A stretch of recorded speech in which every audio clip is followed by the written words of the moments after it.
Good morning guys. Magluluto ako ngayon ng ng ginisang upo. Tapos meron ako ditong isda. Yun yung partner ng ulamin namin ngayong tanghali guys. So magluluto ako. Ayan, naka-prepare na yung yung upo. Ko na. Na hiwa ko na guys.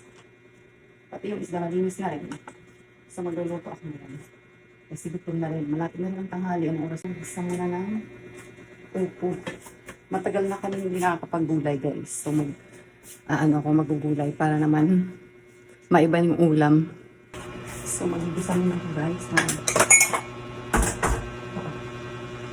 So pag nagigisa ko, yung unang kong karne, pinapa-mantika.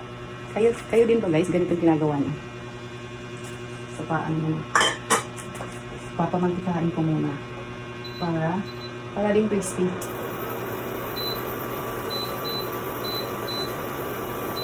So, lagyan ko lang ng konting asin. So, habang natin magmantika, bumugas muna ako ng mga baso na ipon. So, pwede na tayo mag-gisa guys. Ano na siya, tostado na. Gigisan ako. Ayan na, lumabas na yung mantika. Gigisan na natin yung upo. Diba? Hindi na tayo gumamit ng ibang mantika. Mantika na mismo ng baboy. So, magigisa na tayo. Unahin natin ang bawang. Bawang kasi pag nagigisa, bawang yung inuuna ko. Depende rin minsan. Nipos. Para lumabas yung aroma niya. Tapos, sagot natin ang sibuyas.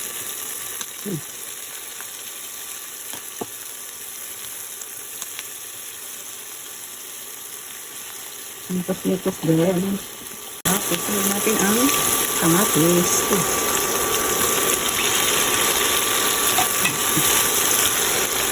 Nipos natin ng konti bago ilagay yung upo. Lagyan na natin yung gulay guys sa upo. So inubos ko na yung isang buong upo. Kung may sobra man nito ay ilalagay ko na lang sa ref. Saka bukas may may gulay pa kami. Yan natin ang asin. So maglagay tayo ng asin. Ito muna. So maglagay tayo ng oyster sauce.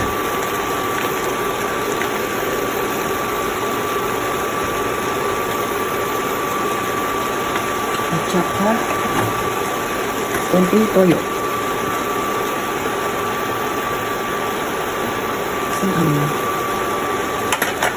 Sa kutsara nyo, baka umalat. So, lalagay din ako ng pamintang durog.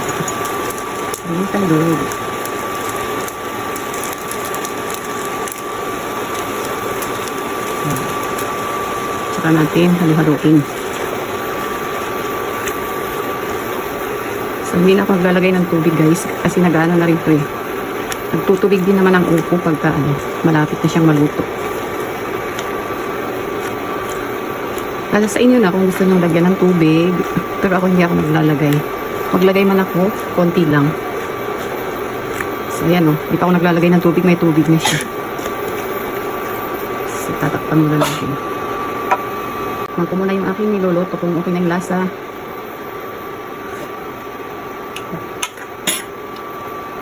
Okay na. Hindi na ako magdadagdag ng asin, baka umalat.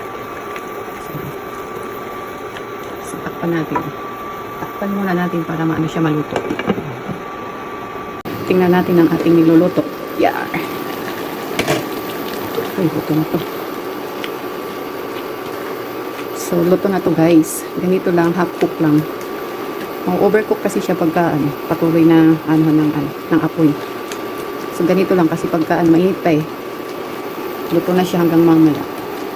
So, luto na guys yung aking ginisang upo. Ngayon naman ay magpipito ako ng isda, yung hasa-hasa. Pang partner dito sa upo.